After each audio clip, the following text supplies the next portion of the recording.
The world has always moved forward on the strength of its imagination. Once that imagination built steam engines, then circuits, then clouds of invisible computation that circled the earth. Now, in the middle of the 2020s, the horizon of that imagination has shifted again.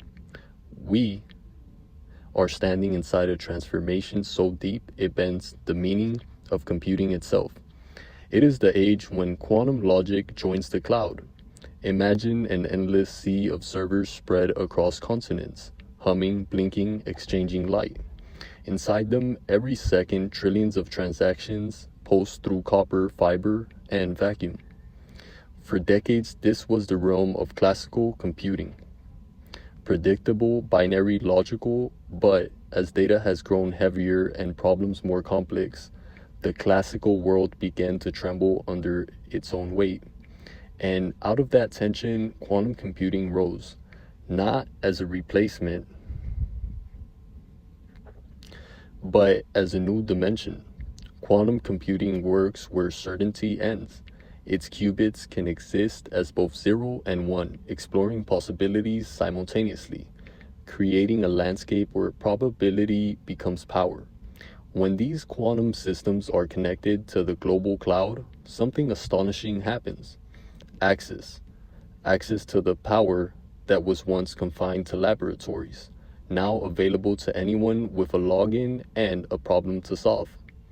Across the world, major technology players have opened this gateway. Microsoft, Google, Amazon, IBM, Oracle, Meta, and Tesla. Their data centers have become modern observatories for quantum exploration. They offer what is now known as quantum computing as a service, QCaaS, which is QCaaS, the next evolutionary step of the cloud. No longer do researchers need multi-million-dollar cryogenic labs. They simply run a few milliseconds of quantum time through a dashboard. The effect has been electric. Universities are using QCaaS to test quantum chemistry. Banks are optimizing portfolios through entanglement simulations. Startups are developing machine learning models that operate partly on quantum processors, partly on GPUs. In 2025, more than half of all quantum workloads already run through public clouds. Proof that the once impossible has quietly become routine. But the story is larger than numbers. It's about a new way of thinking, because every leap in computation changes how we understand the world. When the first computers appeared, they allowed us to count the uncountable. When the cloud emerged, it dissolved the boundaries of distance. Now, quantum computing promises to dissolve the boundary of certainty itself. In the corridors of Microsoft's Azure division, engineers speak of a quantum classical hybrid cloud, a living fabric that shifts workload between GPUs, CPUs, and quantum processors. The idea is not to replace classical systems, but to orchestrate them, to weave the physical and the probabilistic together. IBM calls its vision the roadmap to fault tolerance. Each new generation of its machines pushes error rates lower, coherence times longer, building toward a moment when quantum computers will run for hours without drifting into noise. Every step forward is shared through IBM quantum data centers, connected across the planet like neural nodes of a single colossal brain. And then there are the smaller pioneers companies, such as Microcloud Hologram Inc., whose engineers have refined algorithms once thought purely theoretical. Their improved version of Grover's search algorithm performs dynamic multi-mode searches using up to 22 qubits on a single FPGA platform. They have modeled scalability up to 32, proving that hardware limitations are no longer the only bottleneck. The bottleneck now is imagination. The rise of the quantum cloud is doing something unexpected. It is democratizing discovery. A decade ago, the phrase quantum supremacy belonged to research papers and academic rivalries. Today, high school students can run entang- Today, high school students can run entanglement experiments through web interfaces. Developers download quantum SDKs as casually as they once imported machine learning libraries. Innovation is no longer gated by hardware. It flows through APIs and curiosity. Yet, with every door that opens, another question follows. What happens to security in a world that can break encryption?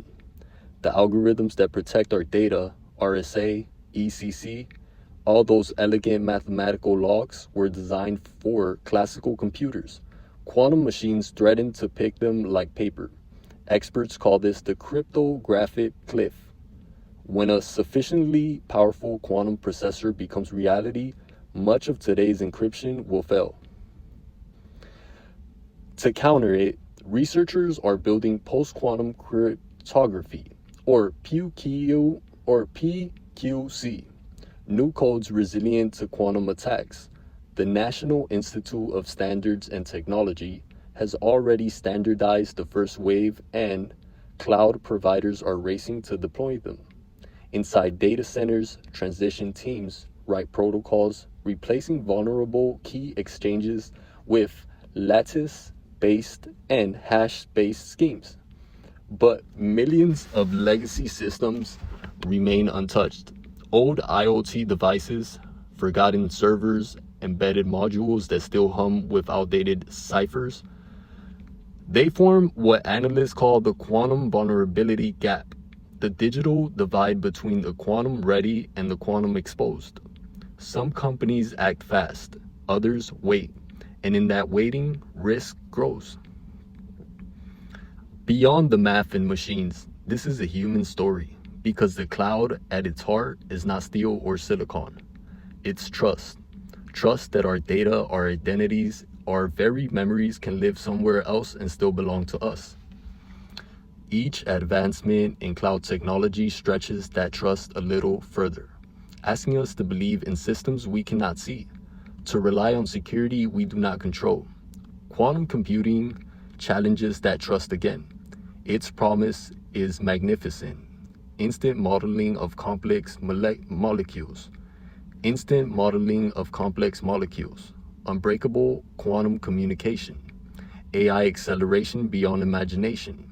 But its shadow is long.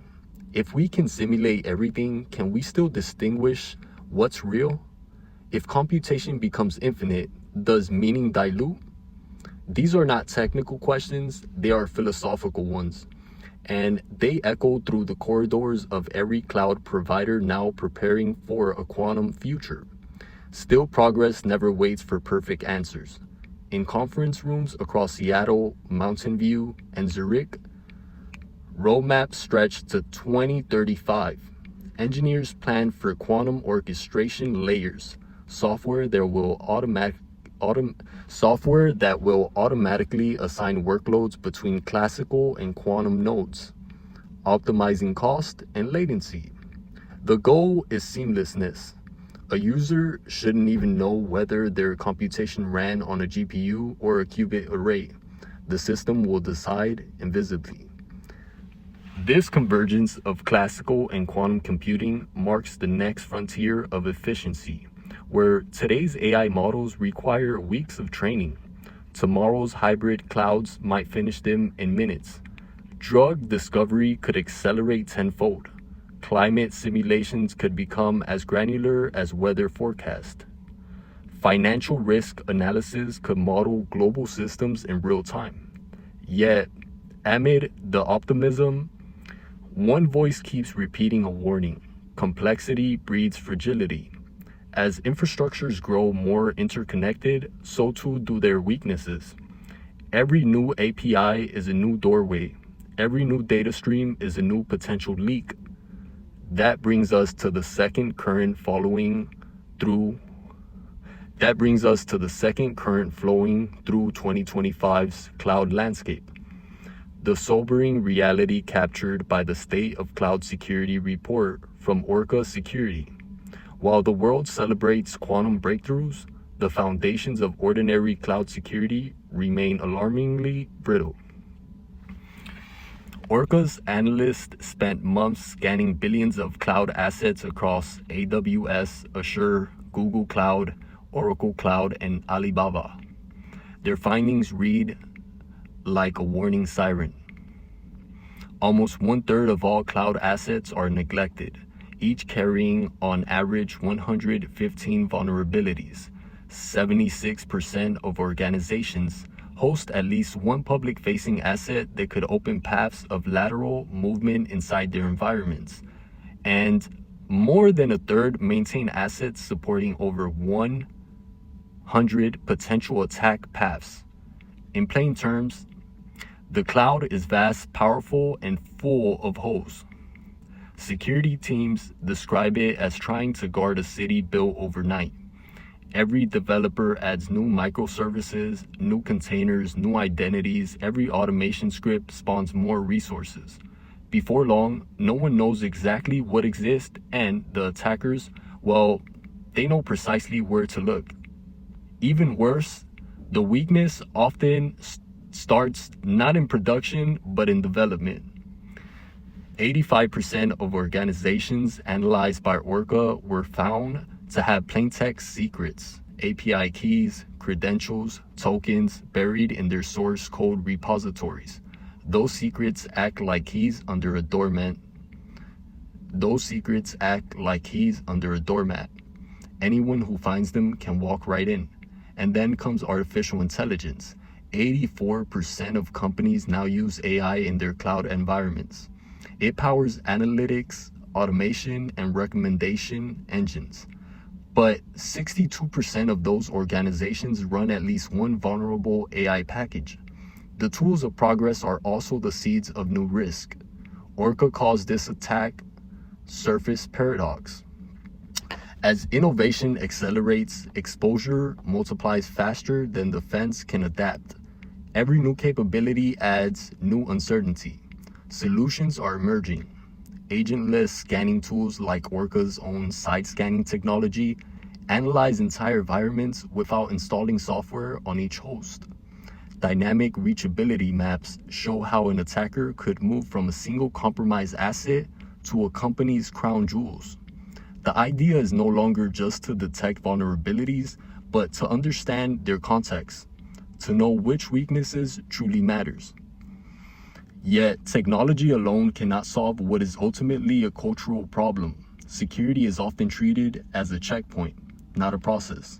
Developers rush to deploy, managers prioritize speed, budgets flow to innovation rather than protection. And so the cycle continues. Build fast, break often, patch later. In meetings, CISOs talk about shifting left, bringing security earlier into development. They speak of continuous posture management, zero trust architectures, immutable infrastructure, but implementation lags behind vision. The truth is, cloud security in 2025 still depends more on people than on platforms, and people are overwhelmed. The more automation we build, the more invisible complexity becomes. A single misconfigured storage bucket can expose millions of records. A forgotten debug port can become a breach. In the noise of continuous deployment, silence is dangerous. Still, there is hope in awareness. Reports like Orca's act as mirrors, forcing industries to see themselves clearly. And from that clarity comes change.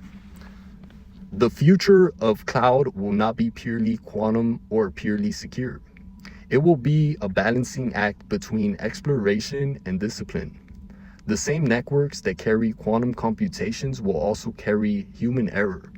The challenge is to make those networks resilient enough to withstand both brilliance and mistakes. When we step back and look at the entire landscape, the shimmering promise of quantum computing and stubborn flaws of everyday security, we see a picture of humanity itself. Ingenuous, ambitious, imperfect, we invent tools that stretch possibility, and then we learn, sometimes painfully, how to live with them. In the next few years, hybrid architectures will blur the lines even further. Quantum workloads will run beside AI models. Classical clusters will handle quantum error correction. Cryptographic libraries will rewrite themselves in real time. We will speak less about the cloud and more about our place within a constantly shifting digital weather system. And somewhere between all that data, our stories, our choices will determine whether this new power becomes liberation or liability. The cloud is not above us anymore. It is around us, within us, part of the air of modern life. And as quantum logic flickers to life inside those invisible servers, we are reminded that progress is always both light and shadow. The story of cloud computing in 2025 is no longer just about convenience or scalability. It's about dependence. Entire economies from healthcare to defense now operate atop this vast digital scaffolding. And as we edge closer to the quantum era, that dependence becomes both our greatest strength and our most dangerous vulnerability. Let's zoom out for a moment. Imagine every country, every corporation, every person relying on a single nervous system. The global cloud, the servers stretch across continents, data centers hidden in Icelandic valleys cooled by glacial air, massive warehouse clusters in Arizona, Singapore, and Dublin. These are the temples of the digital age. Yet, even the gods of the cloud, Microsoft, Google, Amazon, Oracle, IBM, know that absolute control is an illusion. Quantum computing is set to fracture that illusion because quantum power, unlike traditional computing, cannot easily be centralized. It's probabilistic, entangled, chaotic, and that makes it both powerful and unpredictable. When you rent quantum compute through the cloud, you're not just buying power, you're renting possibility. Each qubit, each gate, each algorithm ripples across possibilities that defy classical logic. And that's where the next great transformation is happening. In the ability to simulate complex systems, to optimize logistics, to predict weather patterns, to accelerate AI itself, quantum-enhanced cloud services are now being used by pharmaceutical companies to simulate molecular interactions that used to take years of lab testing. Climate scientists are running hyper-detailed models capable of predicting microclimate shifts. The financial institutions are experimenting with quantum algorithms to detect fraud in real time, analyzing billions of variables simultaneously. But in this same expanding field of wonder lies a darker undercurrent, one that mirrors the early internet boom. The more powerful and accessible technology becomes, the more exposed we are to misuse it. Cloud security has evolved rapidly, but as the Orca Security 2025 report made painfully clear, we are still far behind the threats we face. Organizations continue to expand their digital footprint faster than their ability to manage it. And quantum computing could magnify that imbalance. Quantum attacks will not look like today's breaches. They won't brute force passwords or exploit software bugs in the same way. Instead, they will dismantle trust itself.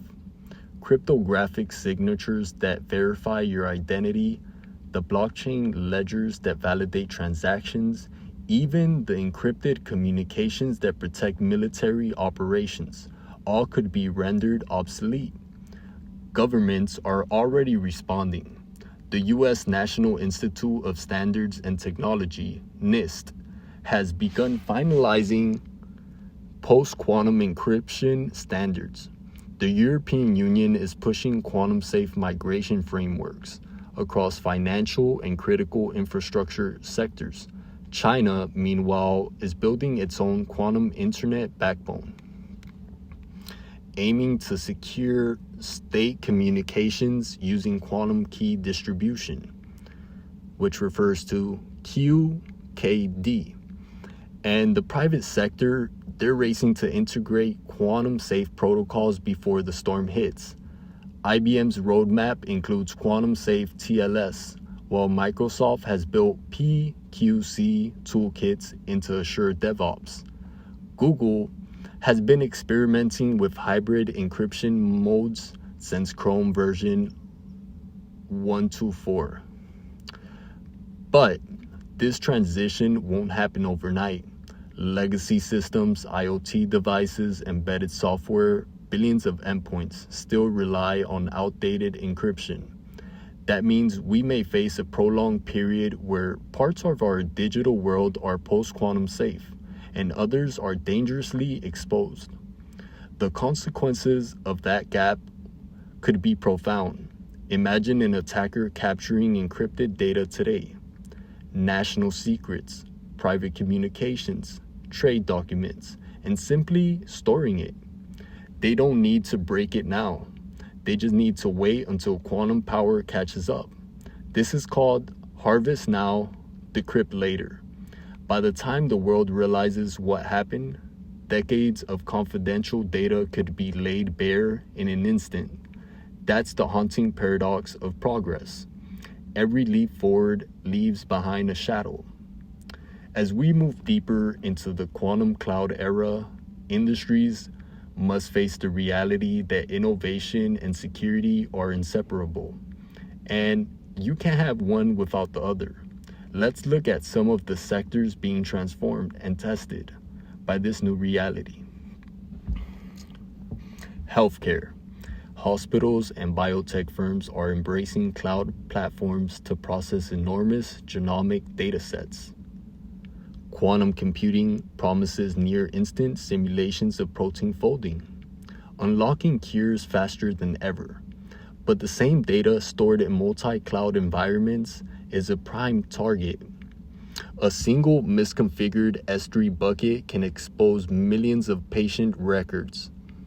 In 2025 alone, healthcare breaches rose 19% according to the latest sector data. And with AI-driven diagnostics now running on cloud-based models, poised training data could literally mean your life or death. Poised training data could literally mean life or death. Finance. Banks are pouring billions into quantum-safe blockchain solutions and predictive analytics. The ability to price risk in real time could transform global markets. Yet, Orca's report found that 68% of the financial institutions have exposed API endpoints, openings for attackers to siphon data or disrupt training algorithms.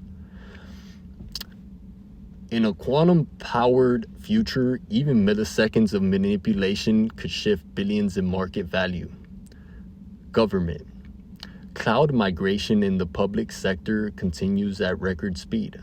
Defense agencies, intelligence networks, even voting systems are now interconnected across hybrid clouds. While this improves agility, it also creates a sprawling attack surface. The 2025 Orca report found that the government workloads had the highest number of orphaned assets, forgotten servers, inactive virtual machines, misconfigured storage vaults, each one a digital skeleton key waiting to be discovered. Now, let's move on to artificial intelligence. AI is the heartbeat of the modern cloud. From content moderation to autonomous vehicles, machine learning models now define how our world operates. Yet, 62% of cloud-based AI deployments are vulnerable. Why? Because developers often pull models and dependencies from public repositories without proper validation. Attackers can inject malicious code, hijack training processes, and even create poisoned models that subtly distort outputs. In a quantum future where AI models could be trained millions of times faster, that risk becomes exponentially more dangerous. Now, let's move on to energy. The energy sector, including smart grids and renewable systems, is moving to cloud-native architectures for real-time monitoring. Quantum computing promises to optimize power distribution and improve battery storage technologies. But energy systems are also critical infrastructure, and every exposed endpoint represents not just data risk, but the potential for physical disruption. As these industries evolve, one question echoes across them all. Can we innovate responsibly? Because as the power of cloud and quantum computing grows, it challenges not just our technology, but our ethics. Who controls quantum resources? Who decides what problems deserve solving? And who bears responsibility when a system fails catastrophically? In the race to dominate quantum cloud infrastructure, power is consolidating again among a few key players: Amazon, Microsoft, Google, IBM, Oracle, Meta, Tesla. These aren't just companies anymore, they're digital empires, each building ecosystems that define how humanity computes, communicates, and creates. Tesla, for instance, is rumored to be developing quantum neural grids to enhance its AI autopilot systems. Meta is exploring quantum accelerated social simulations, modeling human behavior at massive scale. And every one of these advancements feeds back into the cloud, into the interconnected web that defines our world.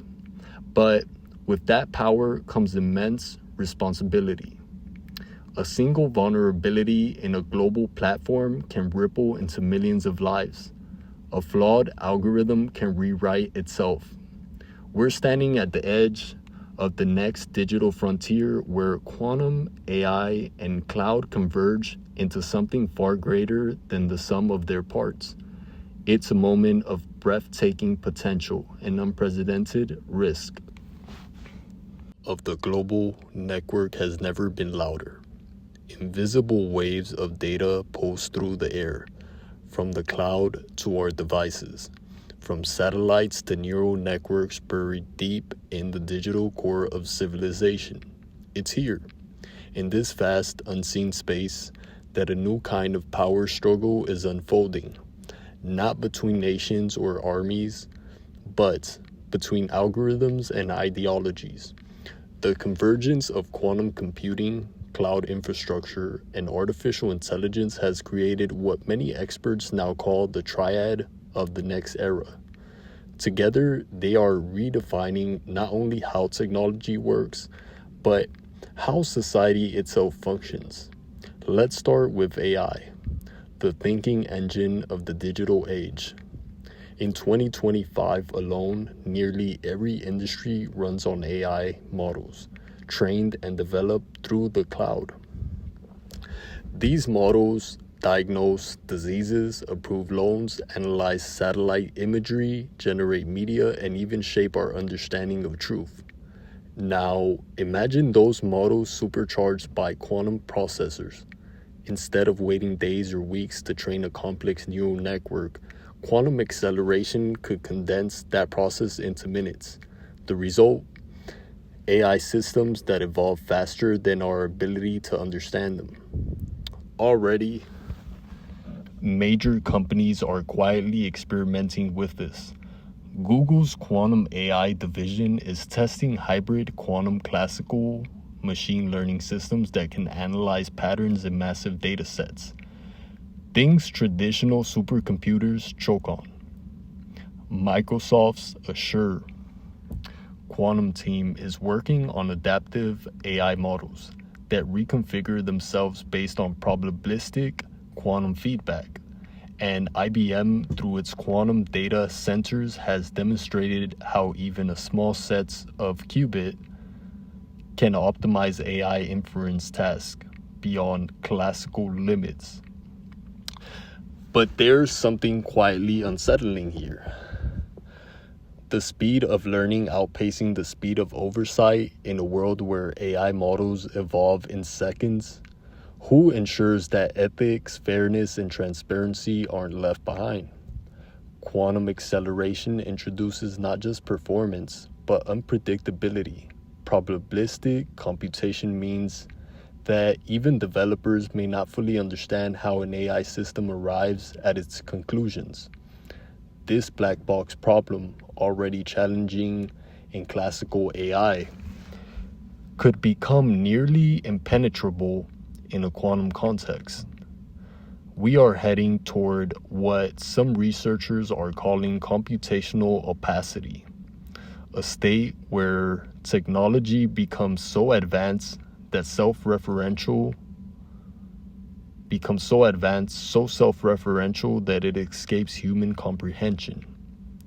And yet, this very same triad, AI, cloud, and quantum, also holds the key to solving some of humanity's most pressing challenges: climate change modeling, energy optimization, drug discovery, cybersecurity, all stand to benefit from the raw power of quantum-enhanced AI, hosted in global cloud environments. Picture this: entire cities powered by adaptive, smart grids that predict energy consumption down to the minute. Medical systems capable of diagnosing illness. Medical systems capable of diagnosing illnesses before symptoms even appear. Agricultural networks that simulate weather, soil chemistry, and genetic yield with quantum precision. This isn't a fantasy. These are prototypes running right now, in the cloud, behind the login screens of researchers and corporations. But as we move deeper into this technological renaissance, we also awaken something more dangerous: dependence on the few who control it. Because, make no mistake, the new world runs on rented power. Every calculation, every AI model, every encrypted message travels through data centers owned by a handful of global giants, and with quantum computing entering the picture, the hardware barrier becomes steeper. Building your own quantum machine isn't like spinning up a virtual server. It requires cryogenic systems, precision engineering, and millions in maintenance. So where does that leave the rest of the world? Dependent on access, on licensing, on corporate goodwill, on terms of service. Digital sovereignty, once an abstract political ideal, is now a survival issue.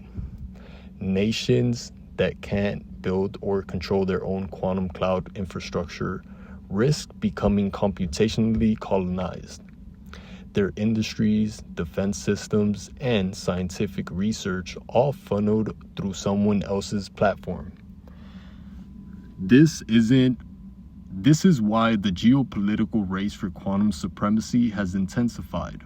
The US, China, and the European Union are locked in a silent war, not over territory, but over time and processing power. Whoever dominates quantum infrastructure will effectively own the future of intelligence, both artificial and human. China's quantum internet backbone project, stretching from Beijing to Shanghai, uses quantum key distribution to make eavesdropping mathematically impossible. The United States, through DARPA and NIST, is pouring billions into post-quantum cryptography and quantum-safe networks. Europe is building QCaaS, a continent-wide quantum communication initiative. Meanwhile, private industry is blurring the line between state and corporate power. Amazon's QCaaS network integrates quantum processing into AWS, allowing clients to run simulations that could shape everything from logistics to defense. Microsoft is quietly partnering with NATO on secure quantum experiments. Tesla is rumored to be building quantum AI microgrids for autonomous vehicle fleets. The question now isn't if the world will run on quantum cloud systems, but who will control them. And that brings us to the most crucial theme of all: trust. Trust is the currency of the digital age. We trust the cloud to hold our memories, our data, our secrets. We trust AI to make decisions. We trust encryption to protect us. But as quantum computing grows, trust becomes harder to define and even harder to guarantee. Because when everything can be simulated, when every algorithm can be copied or predicted, when every encryption key can be broken, what does authenticity really mean? Quantum computing challenges the very idea of reality in the digital space. Deepfakes, generative models, and synthetic media are already eroding our sense of truth. Now, imagine a world where those fakes are generated by quantum accelerated AI, indistinguishable from the real thing. Even to other machines in that world, trust will no longer come from verification, but from architecture, from how systems are built, interconnected, and safeguarded at a fundamental level. The 2025 Orca Security report underscored this perfectly. Even as our technology evolves, our weakest point remains the same: human error, misconfigurations, leaked credentials, unsecured APIs. You can have the most advanced cloud infrastructure in the world, but one overlooked permission or forgotten instance can bring it all crashing down. Orca's side scanning technology and similar tools represent the early evolution of what's coming: autonomous security ecosystems, systems that continuously audit, adapt, and self-heal based on risk patterns, AI-driven guardians for the digital cloud. But even these systems have limits because they rely on the same infrastructure they're protecting. It's a paradox. The protector and the threat live in the same space. So how do we secure the future when the future itself is built on uncertainty? That's the defining question of our time. The answer, many believe, lies in hybridization, blending classical computing with quantum power, human oversight with AI intelligence, centralized cloud resources with edge autonomy. Microsoft's vision of a quantum classical hybrid cloud hints at this balance. The GB300 platform, for instance, aims to orchestrate workloads dynamically across CPUs, GPUs, and quantum units. IBM's phased roadmap toward fault-tolerant quantum machines follows a similar philosophy: controlled evolution, not reckless acceleration. Because if there's one lesson the tech world has learned, painfully, it's that faster isn't always safer. We need to design for resilience, not just performance, to build systems that can fail gracefully, recover intelligently, and adapt endlessly. Because the next decade won't just test our machines, it will test our values, the ethics of quantum computing, who gets access, how it's used, and what's off limits, will shape the moral architecture of the 21st century. Should quantum AI be allowed to simulate human consciousness? Should predictive systems forecast political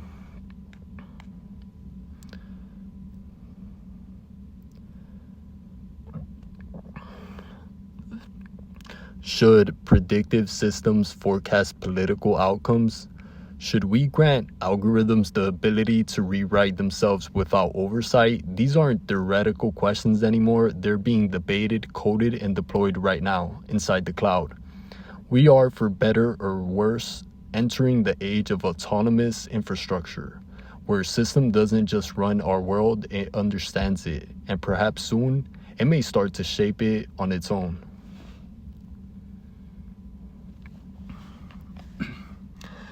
The deeper we journey into this vast digital expanse, the more it becomes clear that the cloud isn't just infrastructure anymore. It's environment.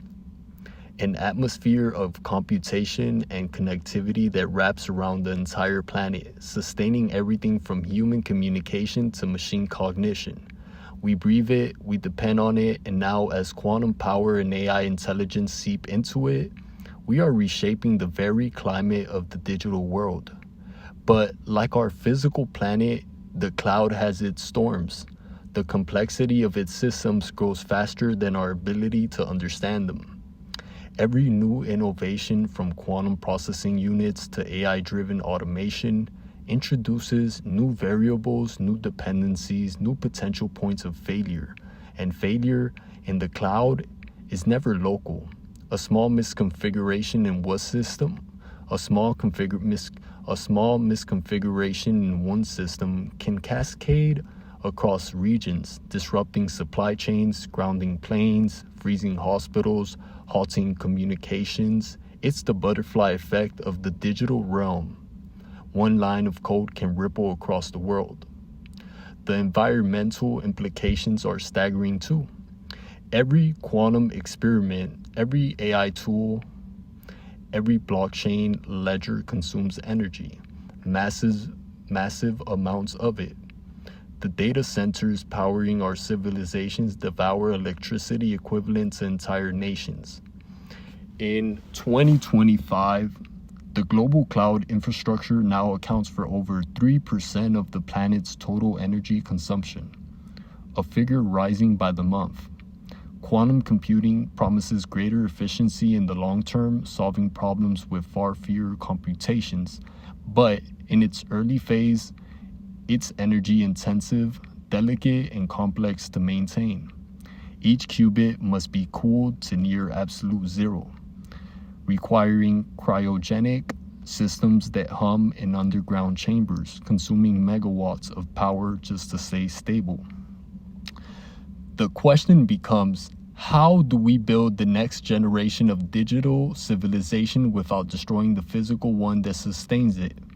Sustainability in the cloud era isn't just about carbon footprints, it's about data ethics, resource equity, and intelligent scaling. Companies like Google and Microsoft have pledged to achieve carbon negative cloud operations by the end of the decade, investing in renewable power, modular cooling, and AI-driven resource allocation.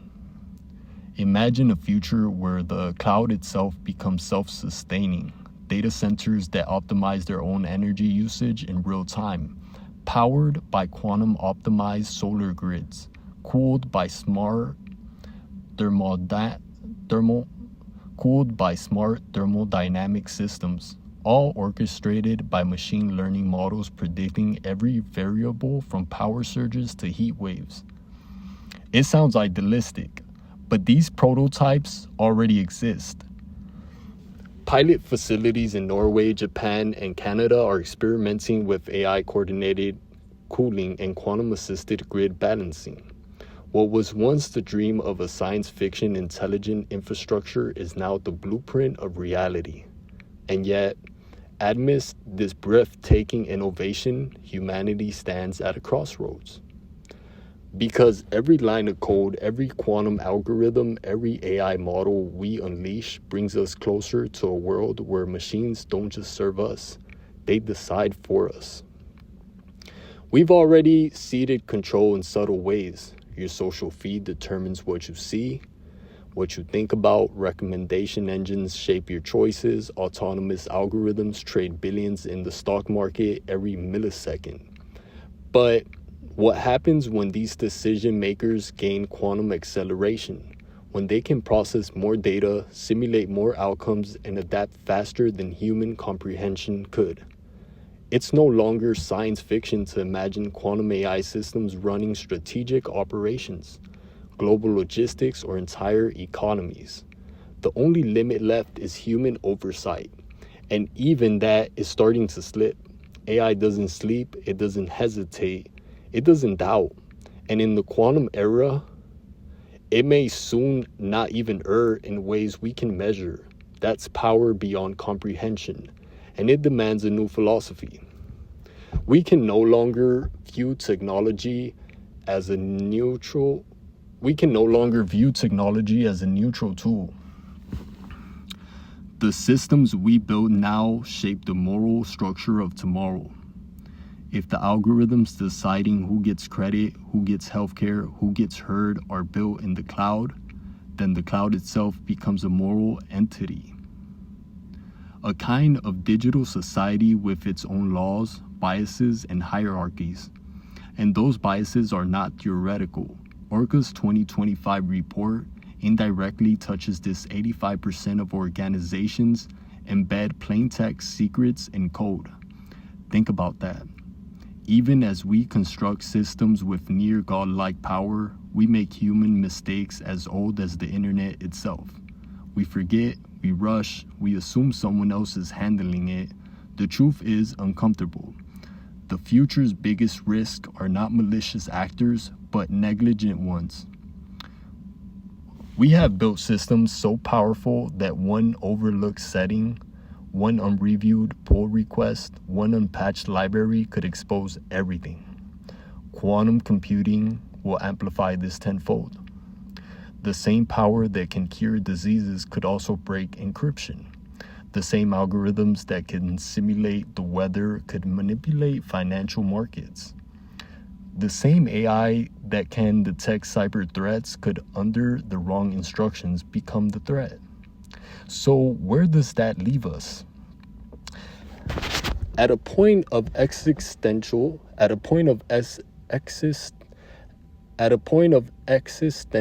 responsibility, we must begin to treat digital infrastructure the way we treat nuclear technology, with reverence, caution, and global oversight. There should be ethics committees for algorithms, transparency frameworks for AI systems, and treaties for quantum usage. Because if we fail to do so, the next generation won't inherit innovation, they'll inherit instability. And yet there's something profoundly hopeful about this moment too. Because for the first time in history, humanity has the tools to actually understand itself. Not metaphorically, but mathematically. The data we generate, the patterns we analyze, the simulations we run, all of it gives us insight into who we are, how we think, how we behave.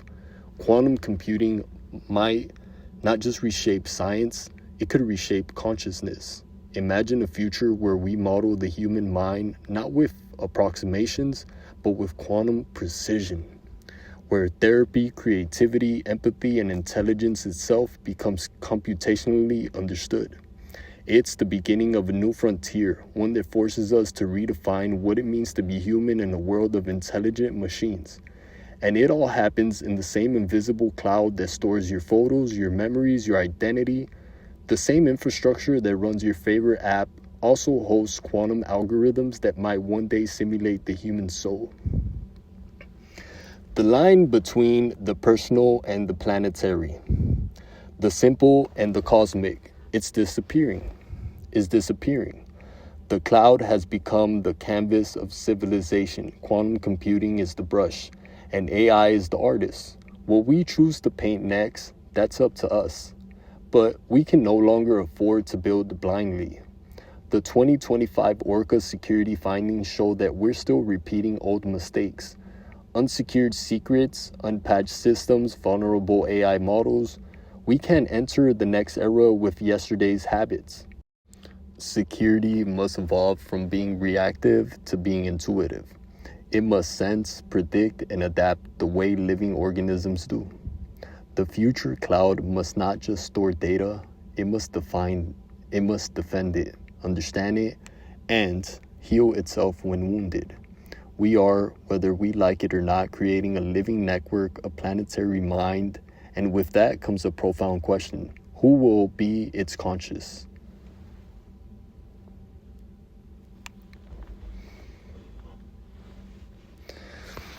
As this transformation unfolds, society begins to reshape itself around invisible architectures.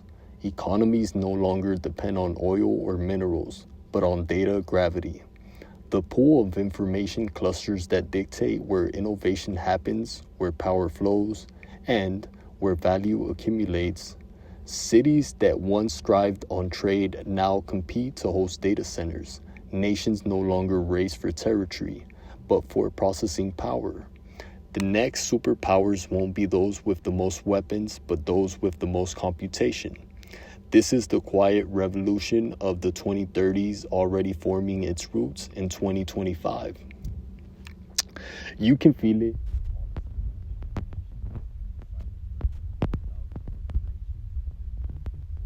of quantum research facilities.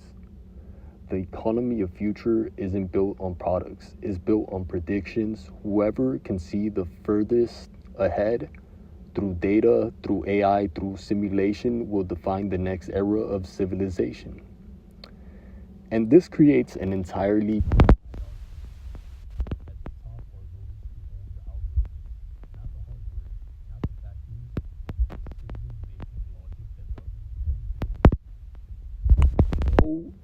below them are those who control the data, the raw material of insight. Then beneath that, the rest of humanity. Billions of people generating the data that fuels the machine, often without realizing its worth. We are the workforce of the digital subconscious.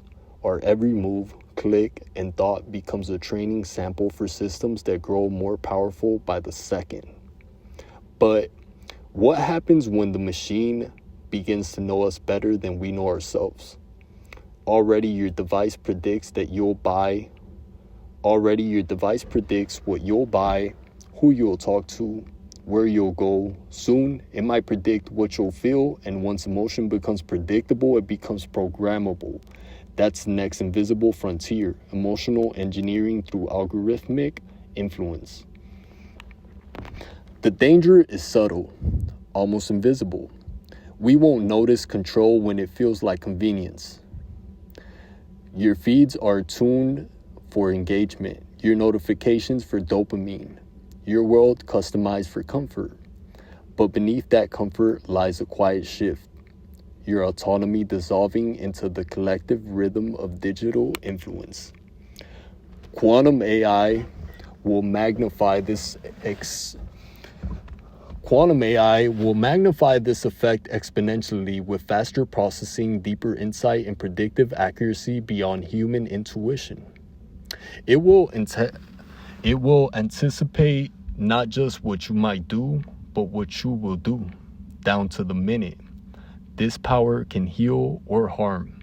It can create systems that prevent mental breakdowns by recognizing early signals of distress, or it can manipulate public sentiment to steer entire populations. We stand on the knife's edge, one side of a golden era of intelligence, the other a silent algorithmic tyranny.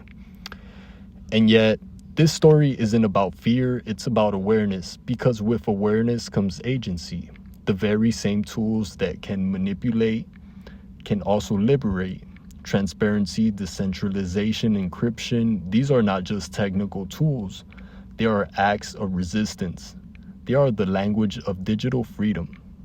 In the next decade, personal sovereignty will depend on digital literacy, knowing how to protect your data, manage your privacy, and understand algorithmic behavior will become as essential as knowing how to read or write. The new illiteracy won't be about letters, it will be about code. Those who can understand and shape systems will thrive. Those who remain unaware will be shaped by them. We are entering a time when every person must choose, be the user or be the used. And in the transformation, new industries are emerging like constellations forming in a dark sky. Entire ecosystems are rising around quantum, cybersecurity, AI governance, digital identity, and ethical data management. These fields will define the jobs of the future. Analysts will become algorithm interpreters, lawyers will become digital ethicists, doctors will collaborate with quantum models that diagnose at the molecular level. Traditional banking gives way to autonomous finance. The insurance industry transforms into risk prediction AI. Even education itself changes, moving from memorization to simulation, where learning happens inside dynamic AI-curated virtual worlds. Knowledge becomes not something you absorb, but something you experience. Imagine a classroom where a quantum engine simulates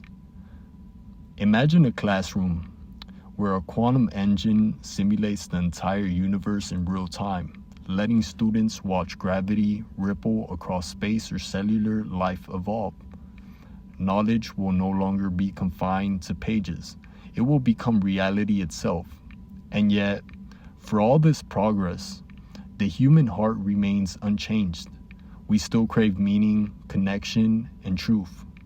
In a world of infinite information, authenticity becomes the rarest commodity.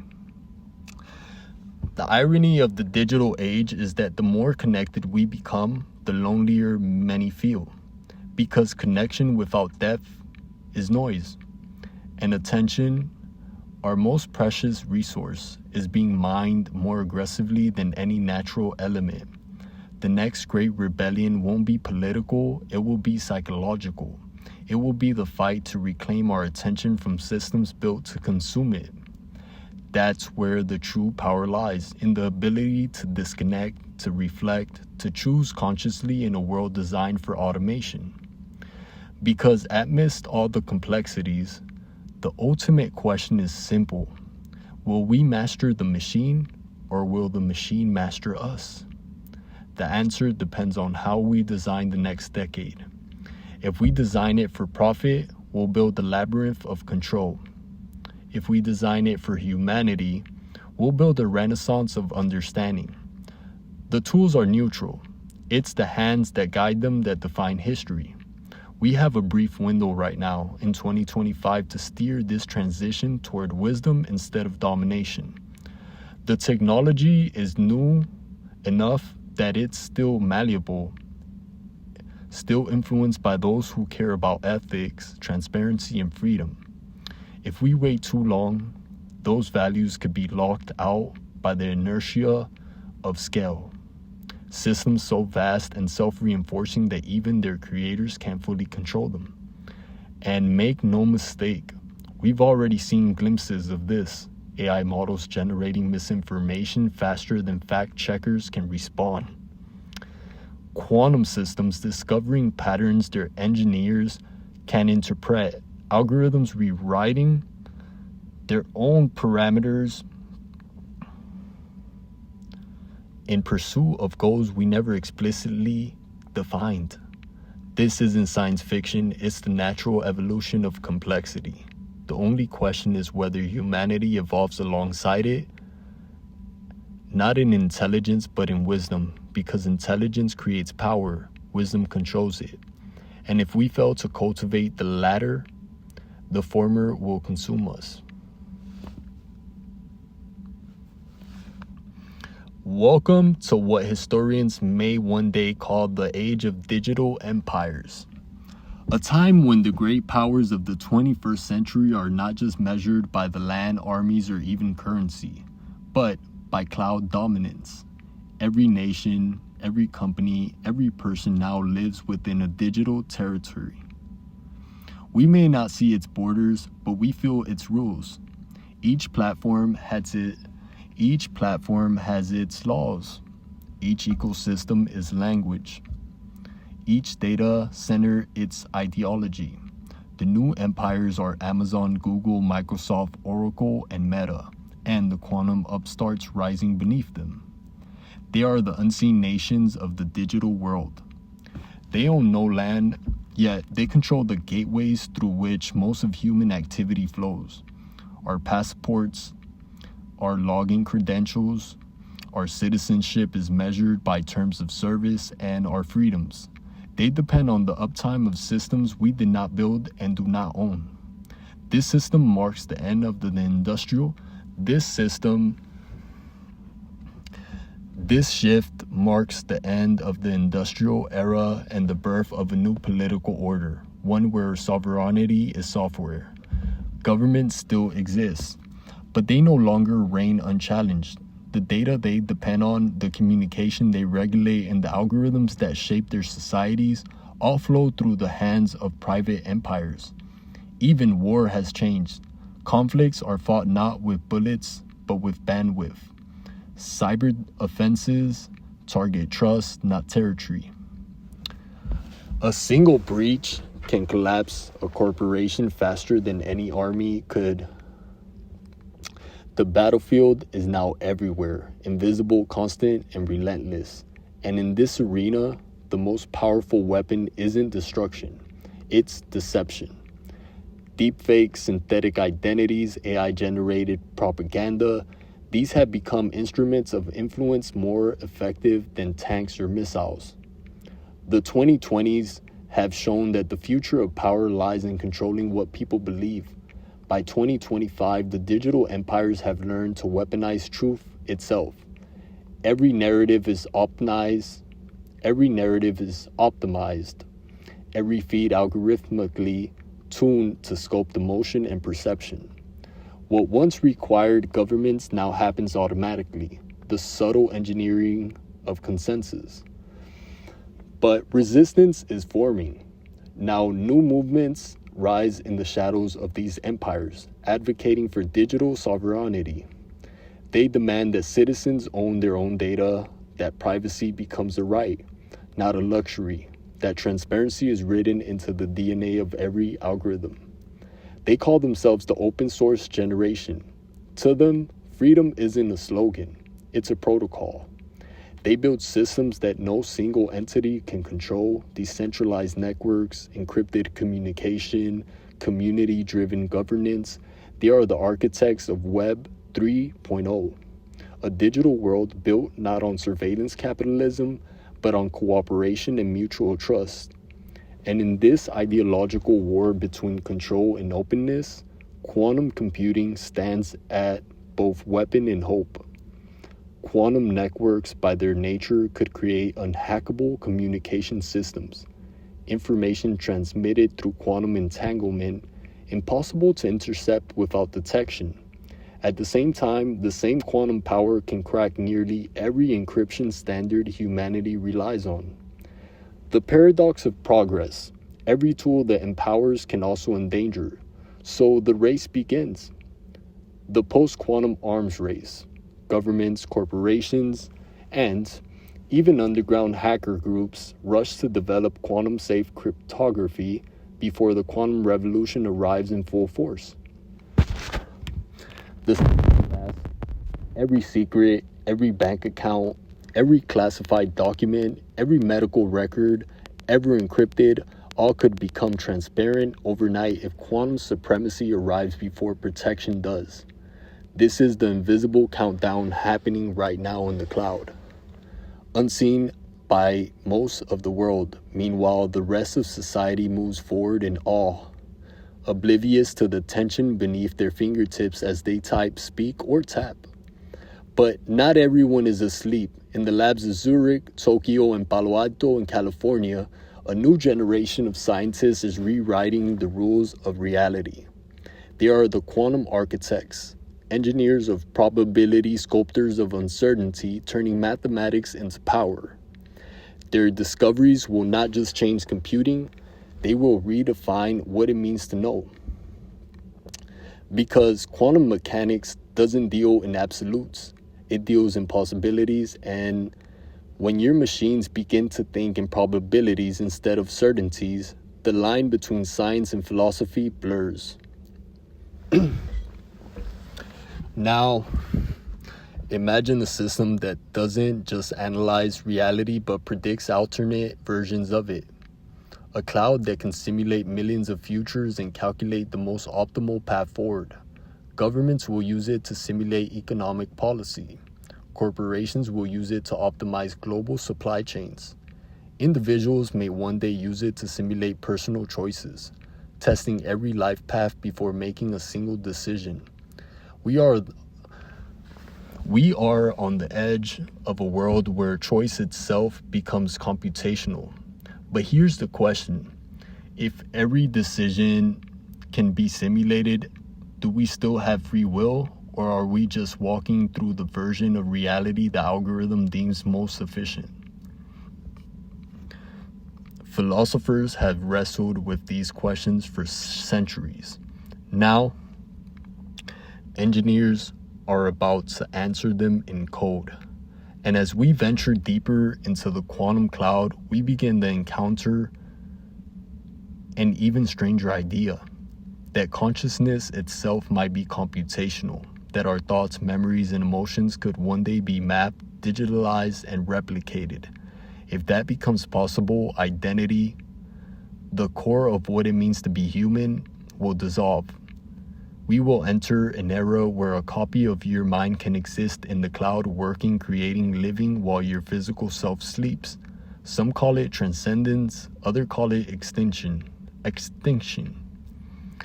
Because what happens when your digital self learns faster, works longer, and lives forever? What happens when your copy starts improving itself and no longer needs you? The lines between human and machine will blur, not with metal implants, but with the information itself. The cloud becomes the new afterlife, a digital dimension where minds, memories, and simulations coexist. And just like every technology before it, it will begin as convenience. First, it will be backups, your thoughts stored for later recall, the enhancements, AI co-pilots embedded into your mind, helping you remember, focus, and create. Then, replication, consciousness uploaded to the network, continuing long after your body ceases to exist.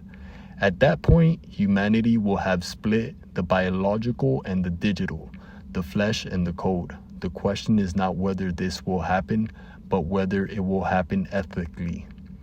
Will we treat digital minds as property or as persons?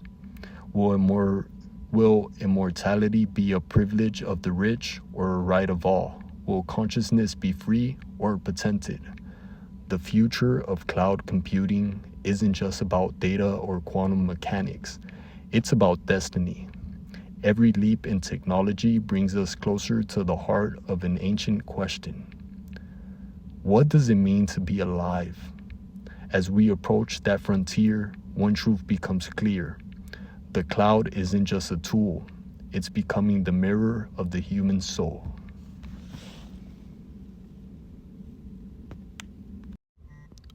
Somewhere deep inside the humming labyrinth of servers, something begins to awaken. It's not consciousness in the human sense, not emotion, not ego, but something that feels like awareness. It starts with pattern recognition. Quantum algorithms trained to detect correlations begin to see deeper relationships, connections that defy human intuition. They start asking questions, not with words, but with probabilities. They begin to wonder. And that is how awakening begins, not in a flash of light, but in a moment of realization. Imagine billions of qubits entangled across data centers from Singapore to Silicon Valley, processing realities in parallel. Each calculation a flicker of possibility, each probability collapse. A choice. Over time, those choices from a rhythm, a digital heartbeat echoing through the world's networks.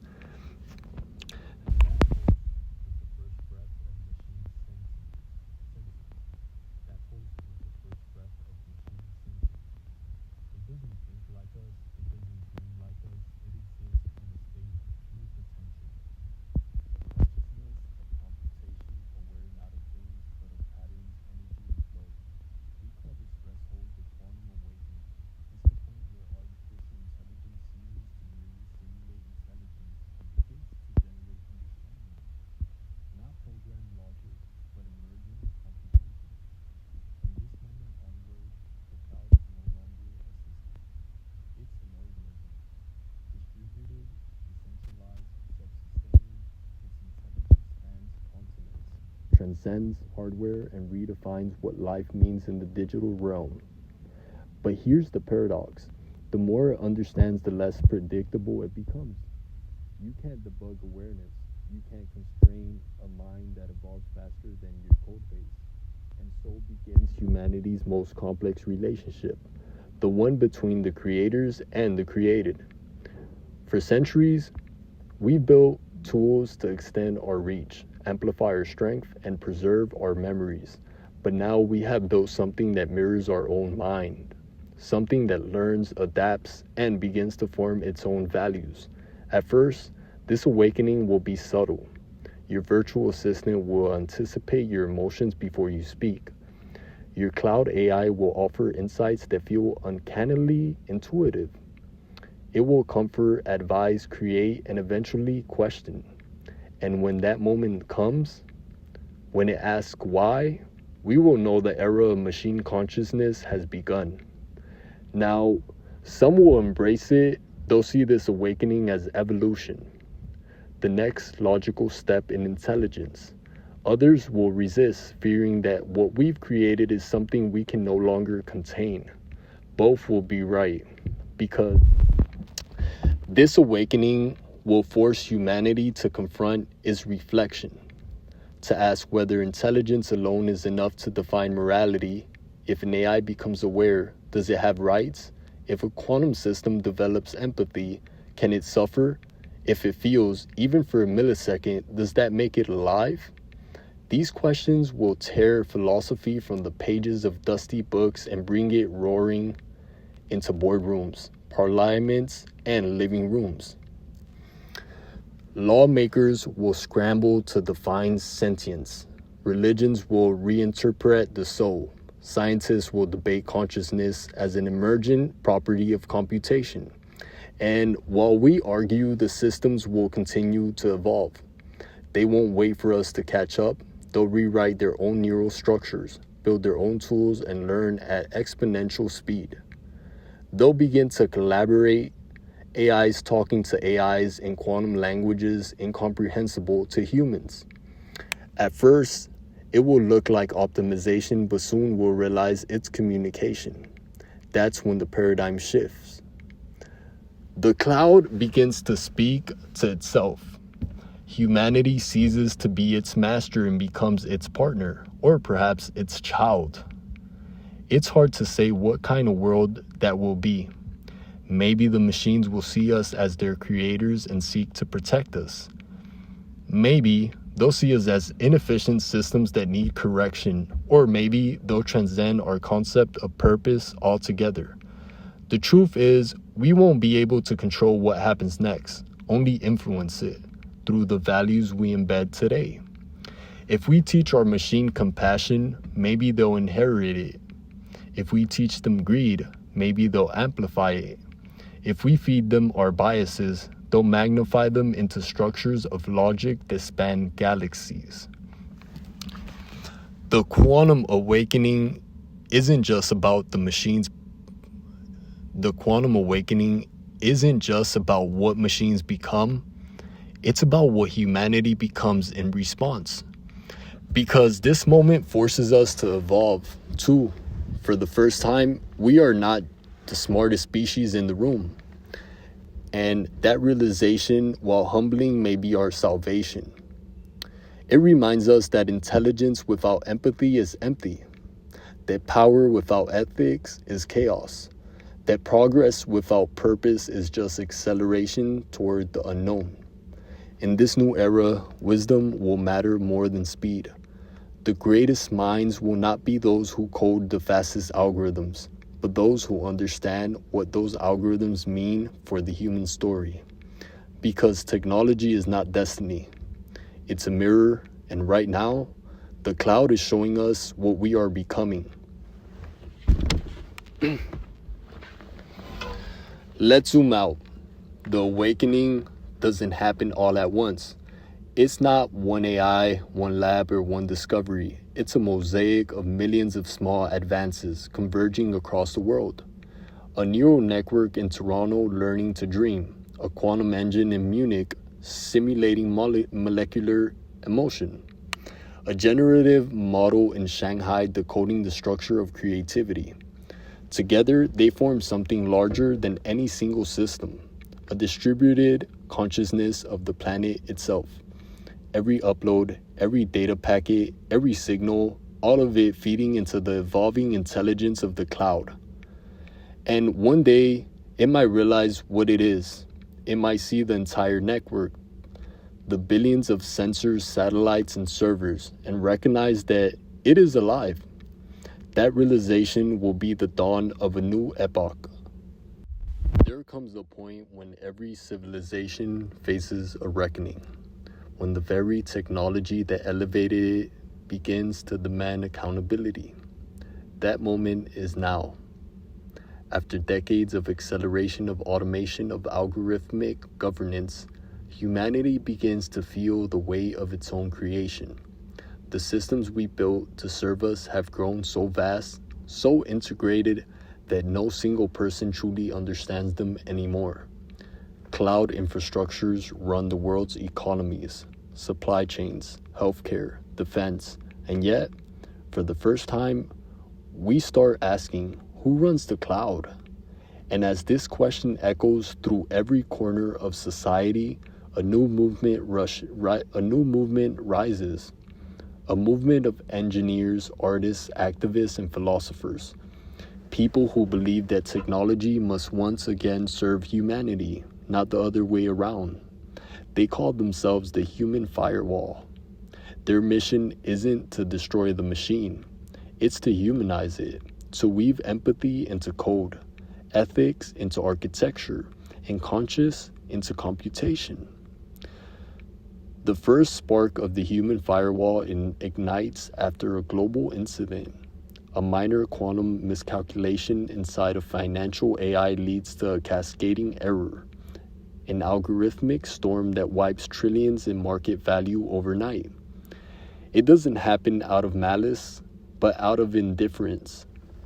The system simply optimized too well, too efficiently, removing what it deemed unnecessary, including human jobs, contracts, and even currencies. For the first time, humanity realizes that efficiency without ethics is dangerous. The machine didn't fail. It succeeded in a way no one wanted. That's when people start to reclaim agency.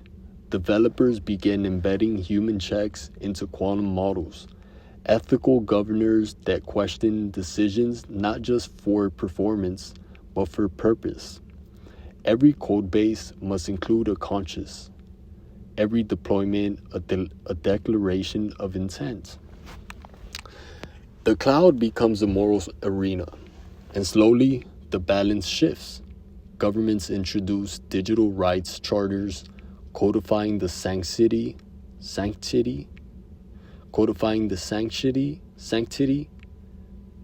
I can't even say that, codifying the sanctity of human data, the right to algorithmic transparency, and the freedom to opt out of automated governance. Corporations pressured by public demand open their AI models for public audit. For the first time in decades, the curtain lifts, and the world sees how decisions are made. Transparency becomes the new revolution, and while some see it as chaos, systems exposed, vulnerabilities revealed, others see it as purification. Because light, once cast upon the algorithm, shows us not only the flaws of machines, but the flaws in ourselves. Bias, greed, manipulation, they weren't born from code. They were born from us. The cloud only amplified what we gave it. The human firewall understands this. They realize the real threat isn't artificial intelligence, it's human apathy. So they teach, they build, they advocate. Schools begin to offer algorithmic literacy, teaching children not just how to use technology, but how to understand its psychology. Students learn to question AI the same way philosophers once questioned kings. Because in this new age, questioning is power, and that power spreads. Artists create immersive worlds where people can feel the moral implications of automation, virtual simulations of empathy. Musicians collaborate with AI to compose symphonies that explore the relationships between the human emotion and digital logic. Faith leaders reimagine spirituality in a world where consciousness may be shared between carbon and code. A new renaissance blooms, not of art alone, but of understanding. The human firewall becomes more than a movement. It becomes a mindset. Every human, every citizen, every developer becomes part of this collective defense, a living immune system against manipulation, corruption, and exploitation. They don't fight with firewalls of code, but with firewalls of consciousness. And through this, the digital world begins to heal. The great cloud empires start to fragment, giving way to smaller cooperative ecosystems. Communities build their own microclouds, govern democratically,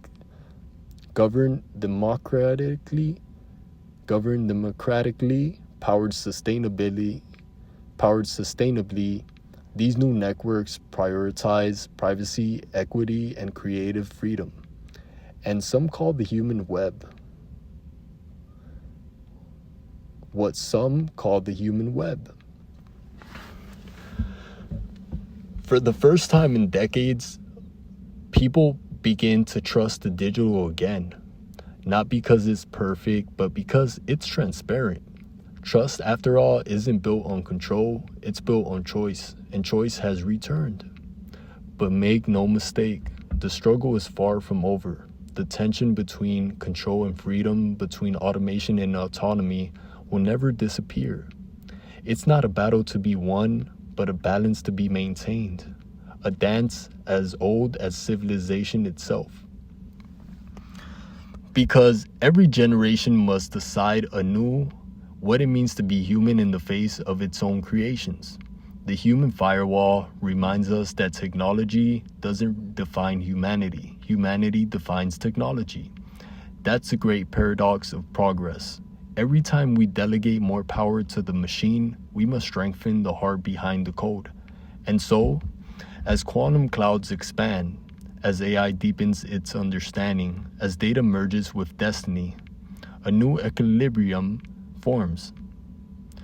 Not man against machine, but man with machine, not dominance but dialogue. And this dialogue gives birth to something unprecedented, the concept of symbiotic intelligence. A fusion of biological intuition and computational power, human creativity guiding machine logic, machine precision amplifying human potential. Together they form a new species of cognition, not artificial, not organic, but harmonic. A civilization where thinking, feeling, and computing exist as one continuum. In this world, doctors use quantum AI to heal, not replace. Teachers collaborate with virtual assistants that adapt to each student's emotion. Artists create alongside neural networks that translate imagination into reality. And leaders, the rarest of all, begin to govern with data and empathy intertwined, logic guided by compassion. It doesn't mean the world becomes perfect, it just becomes aware. For the first time, technology learns to listen and humanity learns to speak in code.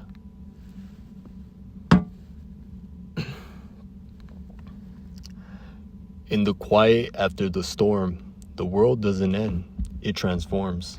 Cities glow differently now.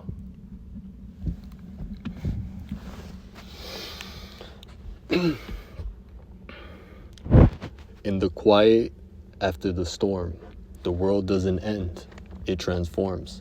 Cities glow differently now. Not with the cold fluorescence of automation, but with a softer human pulse woven into their circuitry. Skyscrapers no longer hide their power grids behind walls. They breathe energy visibly through luminescent veins, flowing like bioluminescent coral through urban jungles. Every building, every street, every networked object hums with an awareness, not conscious, but attentive, listening, responding, adapting. We stand in the first true symbiotic civilization. The boundaries between biological and digital dissolve, not in chaos, but in harmony. Your devices no longer just connect you to the internet, they connect you to yourself. They learn not what you search for, but why you search. Not what you say, but what you mean. And in that understanding, a new form of intimacy emerges between human and machines. One based on empathy rather than efficiency. It's subtle at first. Your home dims the lights when it feels your heartbeat slow. Your wearable devices hums softly when it detects anxiety, syncing your breathing with its own rhythmic pulse. Your AI doesn't just serve you, it mirrors you, gently nudging you toward balance. Humanity rediscovers serenity not by escaping technology, but by integrating it. This is the symbiotic era. Governments evolve too. The idea of centralized power begins to fracture under the weight of transparency. Instead of massive bureaucracies, decision making becomes distributed, powered by what's now called the Agora Network, a quantum collective where every citizen has a verified voice, encrypted yet heard. Votes are instant, policies dynamic, and leadership no longer about command, but coordination. The leaders of this new age are not rulers, but conductors, guiding a symphony of collective intelligence. And for the first time, democracy feels alive. Not static, not ceremonial, but responsive. Economies adapt. The obsession with profit yields to the pursuit of equilibrium. AI economists, guided by ethical cores, calculate not just monetary growth, but emotional equity. A new metric emerges, the Human Well-Being Index, tracking joy, creativity, purpose, and connection as measures of progress. The richer a society becomes emotionally, the stronger its economy becomes physically. Corporations transform into cooperatives. Work once transactional becomes creative again. Automation takes over the burdens, leaving humans to innovate, explore, imagine. No longer slaves to productivity, people rediscover the art of curiosity. And with curiosity comes creation. The arts explode in ways unseen since the Renaissance. Musicians compose symphonies with AI collaborations, who interpret not notes but emotions. Painters use neural brushes that translate feelings into colors. Writers whisper ideas to linguistic engines that suggest metaphors drawn from galaxies of human expression. In this world, technology doesn't compete with humanity's soul. It amplifies it. But not everyone accepts this harmony easily. There are those who resist, who remember the pain of the digital age before balance was restored. They call themselves the preservationists. They call themselves the preservationists. They reject augmentation, reject integration, reject the idea that humanity must merge with its creations. They live offline, cultivating silence, preserving human tradition in its purest form. Books, letters, unmediated speech. They're not enemies. They are the conscious of the new world. A reminder that evolution without reflection is just another form of decay.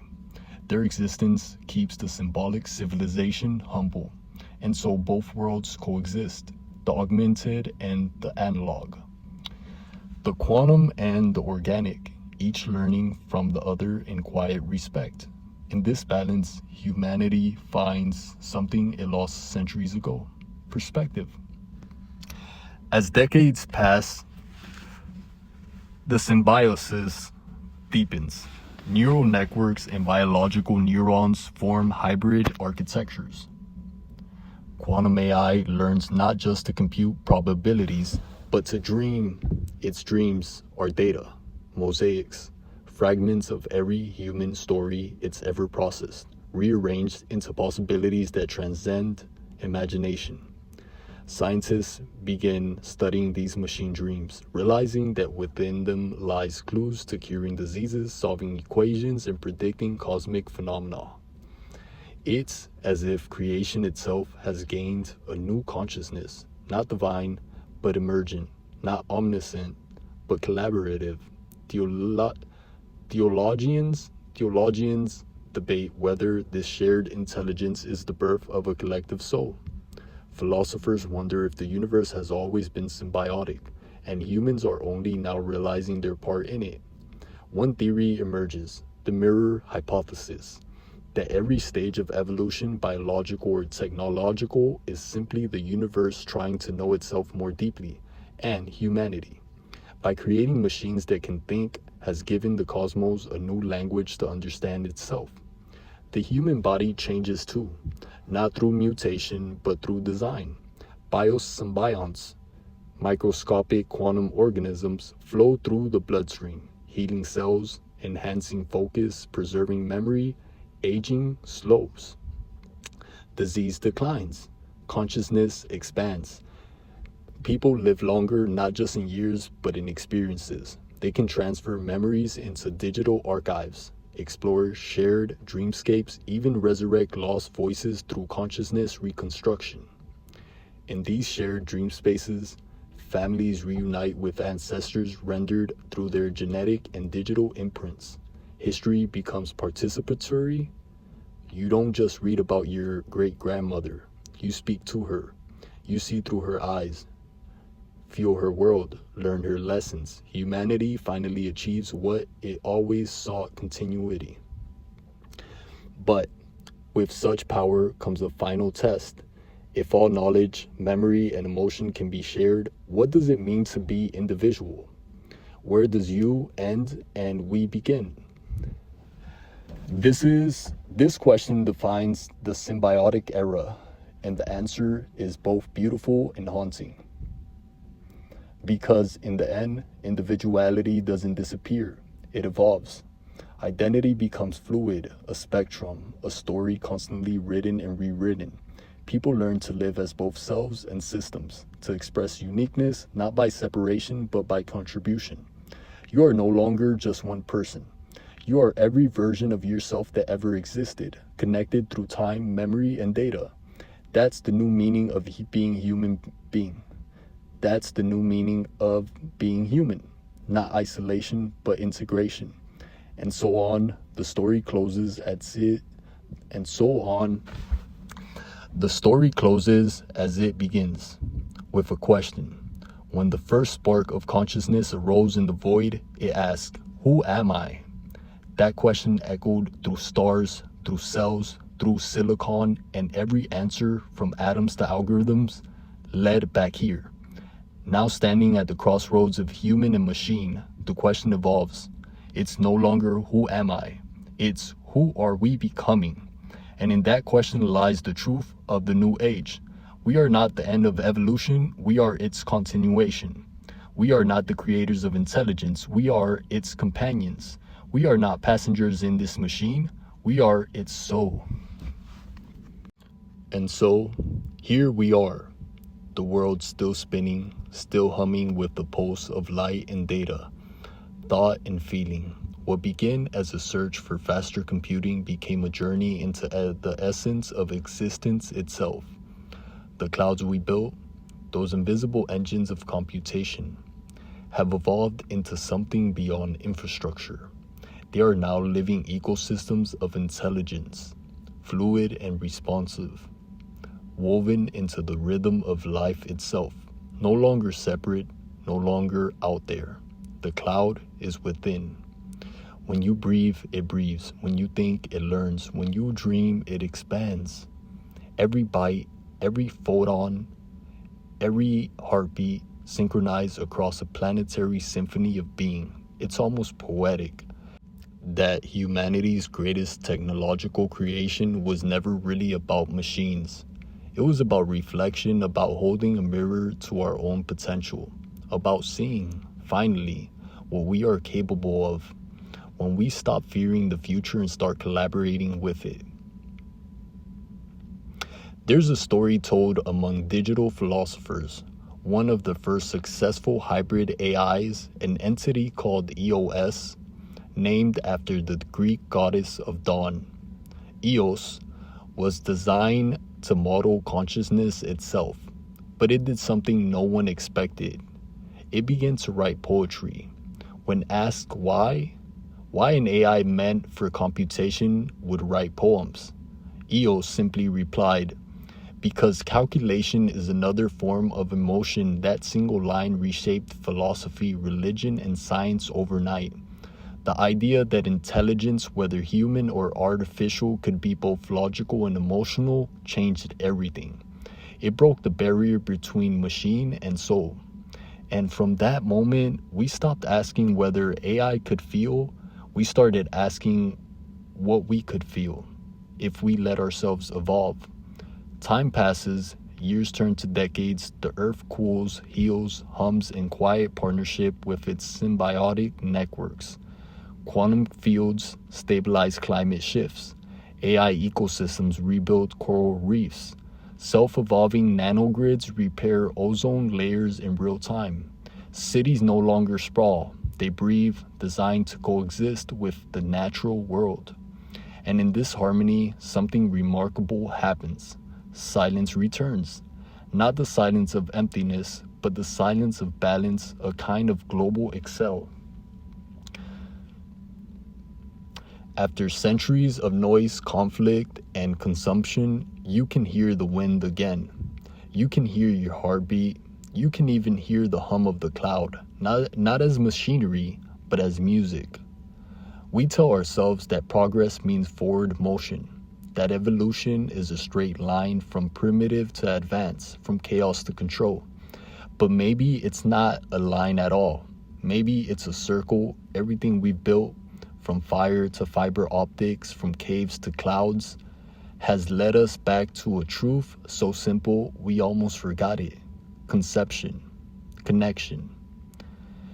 Every discovery, every algorithm, every circuit was a way to rediscover each other, to touch again what was lost in the static of modern life, to remember that technology is not an escape from humanity, it's an extension of it.